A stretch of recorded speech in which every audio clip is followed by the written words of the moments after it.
அநேகமாக சென்னைக்கு அண்மையாக நகரும் என்று எதிர்பார்க்கப்படுகின்றது. சென்னைக்கு அண்மித்ததாகவே கரையை கடக்கும் என மாதிரிகள் காட்டுகின்றன. உண்மையில் இந்த புயலோடு தொடர்புடைய ஒரு விடயத்தை நான் தமிழக மக்களுக்கு குறிப்பிட வேண்டும்.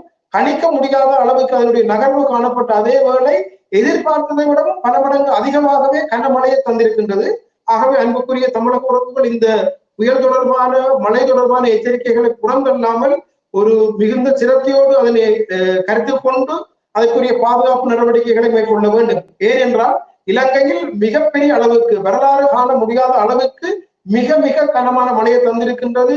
மிக மிக பெரிய பாதிப்புகளை ஏற்படுத்தி இருக்கின்றது. உண்மையில் இலங்கை மக்கள் எவருமே தங்களுடைய வாழ்க்கை காலத்தில் இது போன்ற ஒரு காலநிலை சார் அழுத்தத்தை எதிர்கொண்டதில்லை என கூறுகின்ற அளவிற்கு மிகப்பெரிய பாதிப்பினை இந்த டெல்டா புயல் ஏற்படுத்தி இருக்கின்றது. இது நிலத்தினால் நகர்ந்ததனால் பெருமளவு காற்று சுழற்சி எங்களுடைய பிரதேசத்தில் காணப்படவில்லை.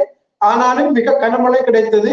ஆனால் இலங்கையிலிருந்து நீங்கி கடல் பகுதியூடாக வந்து தமிழகத்தை நெருங்கும் என்பதனால் தமிழகத்துக்கு காற்றோடு கூடிய கனமழை கிடைப்பதற்கான வாய்ப்புகள் இருப்பதனால் மக்கள் அவதானமாக இருக்க வேண்டியது அவசியமானதாகும்.